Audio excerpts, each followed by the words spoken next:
د جرګې مشرانو زیبالم بابو، ثناء الله خان، حافظ عبد نواز، احسان علي او ماسل خان کوششونو رنګ روړو. د فریق اول مسلم شاه، مومن شاه وغیره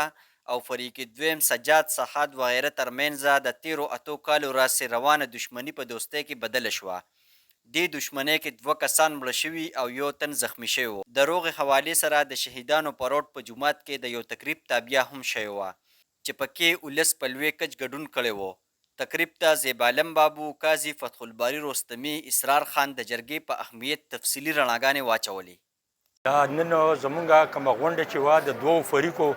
یو فریق چې کوم دی هغه مسلم شاه او مومن شاه، بل طرف ته چې کوم دی جهاد چې د هغه 2 زامن دي مرحوم جهاد او د هغه 2 زامن دي یو سجاد او بل صحاد. د دې ترمنځ تقریبا د تیر شو 8-9 کالونو چې کوم دی یو دشمني را روانه وه او الحمدلله هغه د جرګې د ممبرانو چې هغه مونږ د صدوم لویې جرګې د پلیټفارم نه دا ما سره ملګري ولاړ دي د دې په محنت او په کوششونو باندې الله تعالی سر ته ورسوله او د هغې هغه دشمني چې کوم دی هغه په ورورولۍ کې بدله شوله. باقي تر څو پورې د دې د 2 کسانو د 2 دشمنو د ختمېدو تعلق دی، نو دا فریضه چې دا یوازې د یو کس یا د 2 کسو یا د یو جرګې چې هغه خاص لکه نوم پې پوري لکه صدوم لویې جرګه دا یوازې د دې کار نه دی، دا د معاشرې د هر یو فرد چې کوم کس په دې معاشره کې اوسي او په هغه کې احساس وي چېرې په دې ملک کې د امن و اماني، په دې معاشره کې د کوم دی ورورولي، په دې کې چې کوم دی انصاف وي، دا د هر یو فرد چې کوم دی دا فرض دی چې هغه راپاسي او هغه لاول سره د خپل کور کلي مشران راپاسي. ټیک ټاک بالفرض لکه جرګې ته لاس نه رارسي چې په خپل کور کې په چم په ګاونډ کې مشران یې هغوی راپاسي خو چې د اصلاح کوششونه شروع کړي. باقي زموږ د صدوم لویې جرګې پلیټفارم چې دی نو موږ الحمدلله په دې ټول تحصیل کې په هر کلي کې چې کوم دی نو موږ خپل تنظیمونه جوړ کړي دي او په هر ځای کې چې کوم دی الحمدلله زموږ بالکل ډېر ښکلي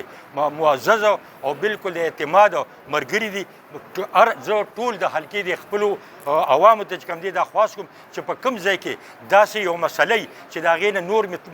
خبره شدت اختیاري هغې له پکار دا ده چې دې صدوم لویې جرګې ته چې کوم دی رجوع کړي او الحمدلله زموږ د ټولو ملګرو دغه چې کوم دی خدمات هغه هغې ته به حاصل وي او موږ هر وخت چې کوم دی موجود به یو. معاشرې ته دا پیغام دی چې نه موږ الله پاک په کور کې بخي، نه په جومات دروازې دننه بخي، نه د وجودي دروازې دننه بخي.